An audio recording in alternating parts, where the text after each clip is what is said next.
कहाँ हो सुनीता? जल्दी करो, फिर मुझे काम पर भी जाना है। जी आई, बस 2 मिनट दीजिए, बस तैयार हो ही गई। पारस एक सरकारी ठेकेदार था। उसकी अपनी एक छोटी कंपनी थी जो ठेके पर सड़कें बनाती थी। सुनीता उसकी पत्नी थी। दोनों खुशी खुशी रहते थे। ये दोनों ही भगवान शिव शंकर के बड़े भक्त थे। पारस और सुनीता के पास सब कुछ था सिवाय एक संतान के। इनकी शादी के 5 साल पूरे हो चुके थे, लेकिन अब तक इनका जीवन बच्चे की किलकारियों के लिए तरस रहा था। हाँ तो सुनीता, क्या मांगा शंभू से? मैं क्यों बताऊं? बताने की जरूरत नहीं है। मैं जानता हूँ कि तुमने यही मांगा होगा कि तुम्हारी सूनी गोद भर जाए। नहीं तो अब मैंने तो भगवान से मांगा कि आप ऐसे ही हमेशा तरक्की करते रहें। इतना कहकर सुनीता चुप हो गई। उसकी लड़खड़ाती जुबान को सुनकर पारस को समझ आ गया था कि वो झूठ बोल रही है, लेकिन फिर भी उसने सुनीता से कुछ नहीं कहा और बात को बदल दिया ताकि इस बारे में सोचकर सुनीता को और दुख ना हो। फिर कुछ दिनों के बाद, सुनीता, सुनीता कहाँ हो? क्या हो गया जी?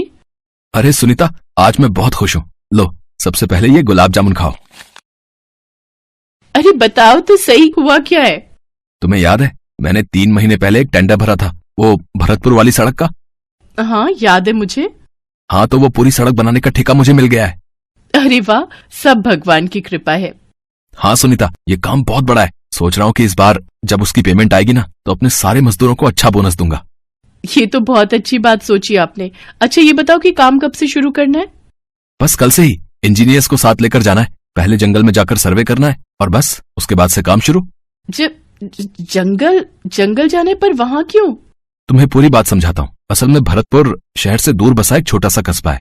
वहां से शहर आने के लिए अभी पूरे 20 किलोमीटर घूम कर आना पड़ता है। लेकिन जिस जंगल के पास भरतपुर बसा हुआ है, अगर उस जंगल के किनारे किनारे सड़क बनाई जाए तो ये दूरी सिर्फ 10 किलोमीटर रह जाएगी। तो बस सरकार यही सड़क बनवाना चाहती है और इसी सड़क को बनाने का टेंडर मुझे मिला है। लेकिन इसके लिए आपको जंगल में काम करना पड़ेगा जी। वहां तो जंगली जानवर भी होंगे ना? हाँ, पर तुम चिंता मत करो। काम के दौरान मेरी और मेरे मजदूरों की सुरक्षा के लिए वन विभाग के 2 गार्ड्स वहां हमेशा मौजूद रहेंगे। चलो अब जल्दी से मेरी पैकिंग करवा दो, अब कल सुबह ही सर्वे के लिए निकलना है। पारस दिल का बहुत अच्छा आदमी था। वो नया ठेका मिलने से बहुत खुश था। फिर अगले ही दिन पारस अपने इंजीनियर के साथ उस जंगल में पहुंच गया। उसके साथ वन विभाग का एक गार्ड रामलाल भी था। क्यों रामलाल जी, यही है वो जंगल? हाँ सर, यही है वो जंगल। तो यहाँ शेर वगैरह भी हैं क्या, या सिर्फ ऐसे ही घना जंगल है? सर सब कुछ है यहाँ। हाथी, शेर, भेड़िया और मतलब और क्या है? पुरानी कहानियां हैं हुजूर। कुछ लोगों का मानना है कि इस जंगल में एक इच्छाधारी नागिन भी रहती है। अरे वाह, ये तो कमाल है। तो ये बताइए कि उस इच्छाधारी नागिन को कभी किसी ने देखा भी है या फिर ऐसे ही हवा में बातें? सुना तो है कि गांव के 2 लोगों पर जब यहाँ जंगली भेड़ियों ने हमला कर दिया था, तब वो आई थी उन दोनों को बचाने। अच्छा, पर हमने तो हमेशा सुना है कि नागिन, खास तौर से इन इच्छाधारी नागिनों को हमेशा इंसानों से बदला ही लेना होता है। अब नहीं सर, ऐसा नहीं है। अगर आप उनका नुकसान नहीं करेंगे तो वो आपको नुकसान क्यों पहुंचाएंगे भला? हाँ रामलाल जी, ये बात तो आपने ठीक कही। अच्छा रामलाल जी, अब चलते हैं यहाँ से। इंजीनियर बाबू ने सर्वे कर लिया होगा और फिर कल से पेड़ों को काटने का काम भी तो शुरू करना है। पारस और रामलाल वहाँ से चले गए। अगले दिन सुबह से ही मशीनों से पेड़ों के कटने का काम शुरू हो गया। तभी पारस ने अपने मजदूरों से कहा, मेरी बात ध्यान से सुनो सभी लोग। जहाँ जहाँ निशान लगा है उससे बाहर एक भी पेड़ नहीं कटना चाहिए, ठीक है? सड़क अपनी जगह है, लेकिन जंगल को ज्यादा नुकसान नहीं होना चाहिए। और मशीन चलाते हुए इस बात का भी ख्याल रखना कि मशीन के नीचे कोई छोटा जानवर, कोई घरौंदा या किसी जानवर का बिल ना हो, ठीक है? चलो अब थोड़ा ब्रेक लो, क्योंकि खाना आ गया है। खाने के बाद फिर से काम शुरू करेंगे। पारस के मन में ये बात चुभ रही थी कि उसे सड़क बनाने के लिए कई पेड़ों को काटना पड़ रहा था, पर सड़क बनाने के लिए ऐसा करना जरूरी था। फिर उसी शाम जब उस दिन का काम खत्म होने ही वाला था, तभी मशीन का ऑपरेटर पारस के पास भागा भागा आया। सर जल्दी चलिए। क्या हुआ? सर वहाँ एक बहुत बड़ा पेड़ है। जब मैं उसे काटने गया तो देखा कि उस पेड़ के नीचे बहुत घना झाड़ियां हैं। उन झाड़ियों को हटाया तो वहाँ पर अंडे मिले हैं। पूरे 7 अंडे हैं सर। किस जानवर के हैं वो अंडे? पता नहीं सर, वो काफी बड़े अंडे हैं और बहुत चमक भी रहे हैं। अंदाजा ही नहीं है कि किस जानवर के अंडे हो सकते हैं। आप चल के देखिए ना सर। ऑपरेटर की बात सुनकर पारस उस पेड़ की तरफ चल दिया। उसने देखा कि वाकई पेड़ के नीचे एक बिल जैसा बना हुआ है। जहां सफेद रंग के चमकदार 7 अंडे रखे हुए थे। पारस ने फिर तुरंत रामलाल को बुलवाया।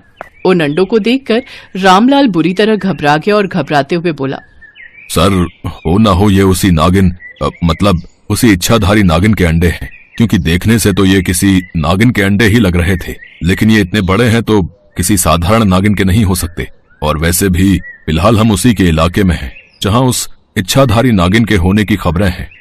रामलाल इससे ज्यादा कुछ कह पाता तभी पीछे झाड़ियां हिलने की आवाज आई तो सभी लोग डर के मारे कांपने लगे। रामलाल खतरा भांपते ही वहां से सबसे पहले भागा। उसे भागता देखकर सारे लोग कस्बे की तरफ भागने लगे। पारस उन्हें रुकने के लिए कहता रहा, लेकिन कोई नहीं रुका। अब पारस वहां बिल्कुल अकेला खड़ा था। तभी अचानक उसे सामने से 2 भेड़िए उसी की तरफ आते दिखाई दिए। वो दोनों बहुत ही खतरनाक दिख रहे थे और उन्हें देखकर पारस भी घबरा गया। लेकिन उन भेड़ियों का ध्यान पारस पर नहीं बल्कि उन अंडों की तरफ था जो पारस से कुछ ही दूर थे।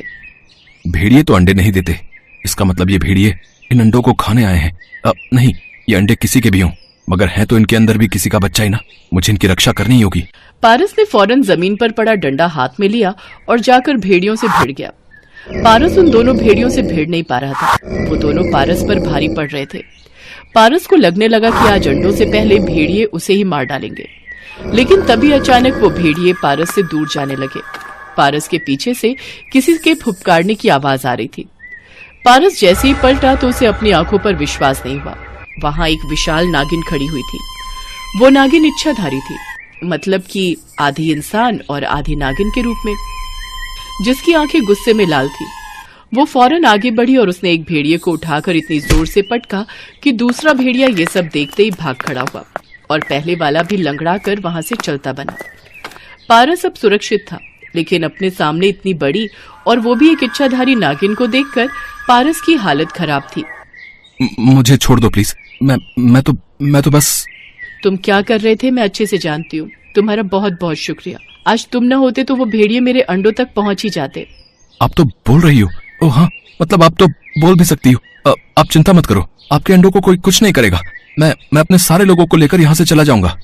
नहीं, तुम अपना काम करते रहो। तुम नहीं बल्कि मैं अपने अंडे लेकर यहाँ से चली जाऊंगी। वैसे भी अब ये जगह मेरे अंडों के लिए सुरक्षित नहीं, लेकिन जाने से पहले मैं आपको एक भेंट देना चाहती हूँ। आप एक काम करिए, इनमें से एक अंडा आप ले जाइए, मेरी तरफ से भेंट समझकर। अब नहीं, मैं नहीं ले सकता। वैसे भी मैं क्या करूंगा इस अंडे का? मुझे सांप पालने का कोई खास शौक है भी नहीं वैसे। ये मेरी भेंट है आपको, तो आपको इसे लेना तो होगा ही। आप चिंता मत कीजिए, ये कोई साधारण अंडे नहीं है, बल्कि एक इच्छाधारी नागिन के जादुई अंडे हैं। इनमें से एक अंडा अपने घर ले जाओ और अपनी पत्नी के साथ उसे भगवान शिव के चरणों में रख देना। फिर जो भी मन्नत मांगोगे वो पूरी होगी। इतना कहते ही नागिन ने अपना एक अंडा उठाकर पारस की तरफ बढ़ा दिया।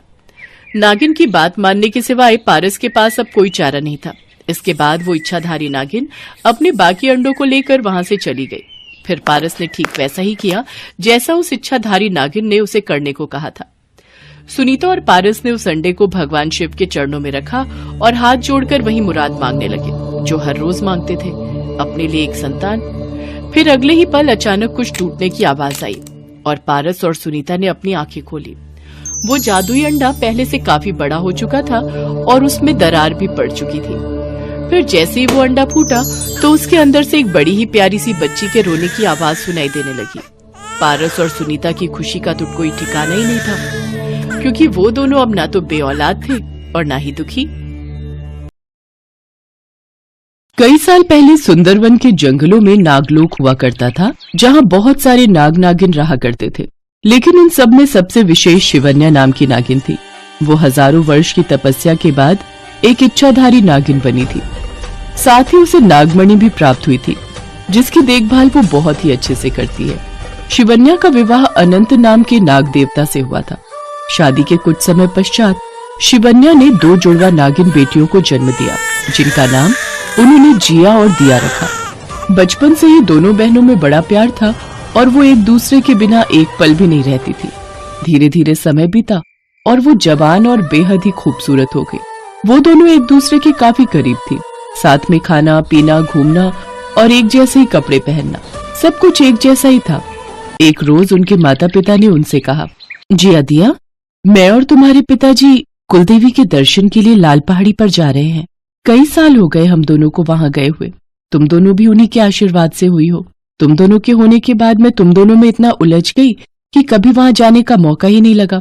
लेकिन अब तुम बड़ी और समझदार हो गई हो, तो अब हम निश्चिंत होकर वहां जा सकते हैं। माँ, हम दोनों भी आपके साथ चलेंगी। हाँ माँ, हमने भी तो कुलदेवी के दर्शन करने हैं। नहीं बच्चों, इस वक्त लाल पहाड़ी का मौसम बहुत ही खराब होता है और वहां तुम लोगों के लिए जाना ठीक नहीं। अगली बार जब हम कुलदेवी के दर्शन के लिए जाएंगे तो तुम दोनों को भी अपने साथ ले चलेंगे। जिया दिया, हम तुम दोनों को एक बहुत ही बड़ी जिम्मेदारी सौंप कर जा रहे हैं, जिसका ध्यान तुम्हें हमारे वापस आने तक रखना है। माँ, ऐसी कौन सी जिम्मेदारी सौंप कर जा रही हो तुम?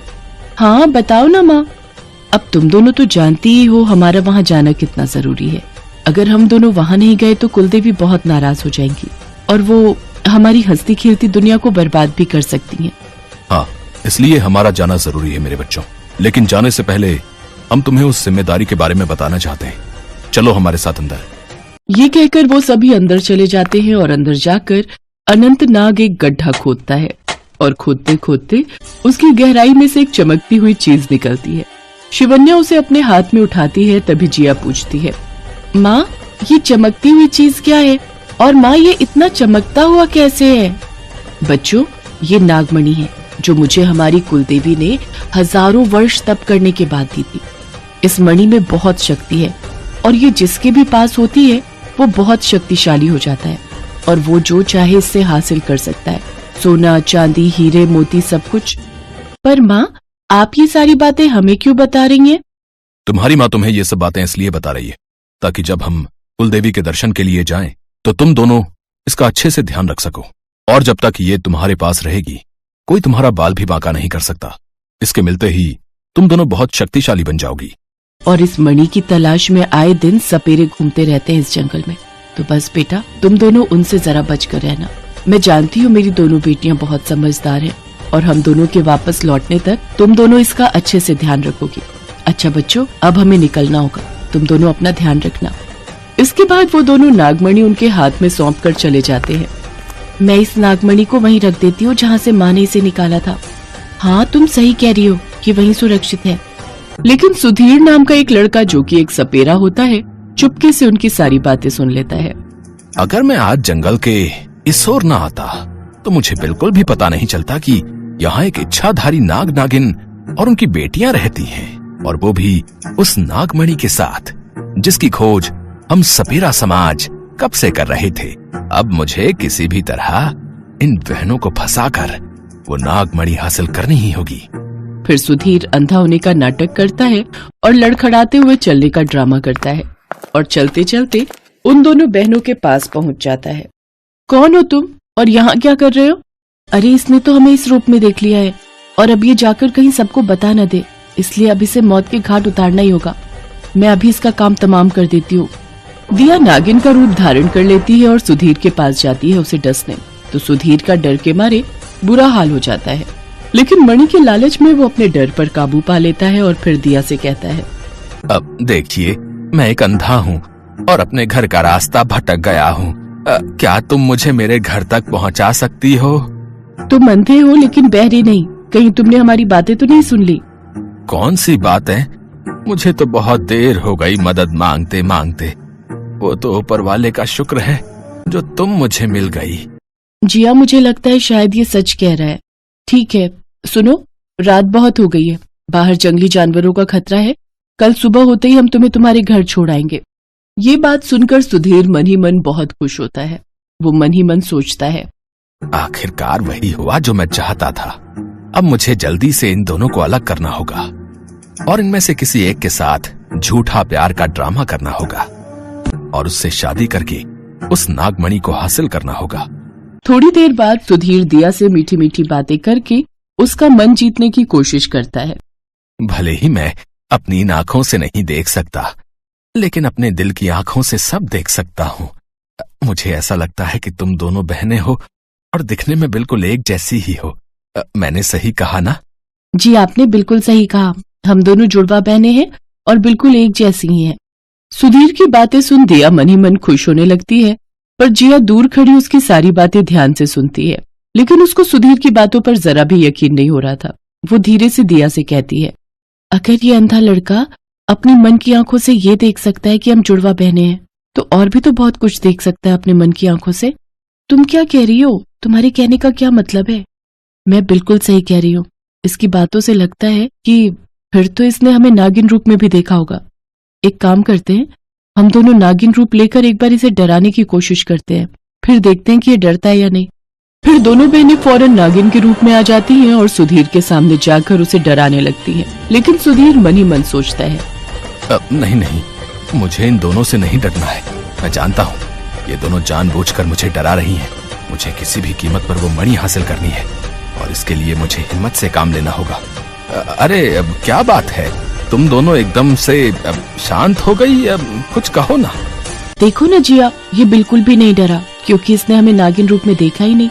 मुझे लगता है ये दिल से बिल्कुल साफ है और मुझे इसकी बातों पर पूरा भरोसा है। अगले दिन दिया सुधीर को छोड़ने के लिए उसके घर की ओर जाती है, लेकिन जिया मणि का ध्यान रखने के लिए अपने घर पर ही रुकती है।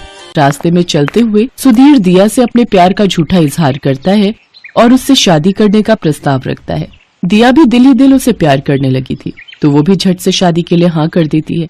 सुधीर को घर छोड़ने के बाद दिया अपने घर वापस आकर सारी बात जिया को बताती है, तो जिया उसे सुधीर से दूर रहने को बोलती है। मुझे वो लड़का कुछ ठीक नहीं लगा, तुम उससे दूर ही रहो तो ही तुम्हारे लिए बेहतर होगा। तुम मेरी बहन होकर मेरे बारे में इतना बुरा कैसे सोच सकती हो? अच्छा, अब समझी, क्योंकि उसने तुम्हें नहीं चुना इसलिए ना। लेकिन हम दोनों एक दूसरे से प्यार करते हैं और मैं तुम्हारी एक नहीं सुनूंगी। मैं आज ही उससे शादी करूंगी। ये बात सुनते ही जिया गुस्से में आ जाती है और फिर दोनों नागिन रूप लेकर एक दूसरे से लड़ने लगती हैं। दिया जिया को जख्मी कर देती है, जिससे जिया बेहोश हो जाती है। इस मौके का फायदा उठाकर दिया मणि लेकर वहां से भाग जाती है और सीधा सुधीर के घर पहुंच जाती है और उससे शादी कर लेती है। कुछ देर बाद जिया को होश आता है, तो वो देखती है कि दिया मणि के साथ वहां से गायब है। ये तुमने ठीक नहीं किया दिया, तुमने हमें धोखा दिया है। तुमने माँ और पिताजी के आने का इंतजार भी नहीं किया, ऊपर से उनकी दी हुई मणि लेकर तुम भाग गई। आज तुम्हारे अपने तुम्हारे लिए पराये हो गए और वो अजनबी अपना। उसके लिए तुमने अपनी बहन पर ही वार किया। तुमने बहुत गलत किया, बहुत गलत किया।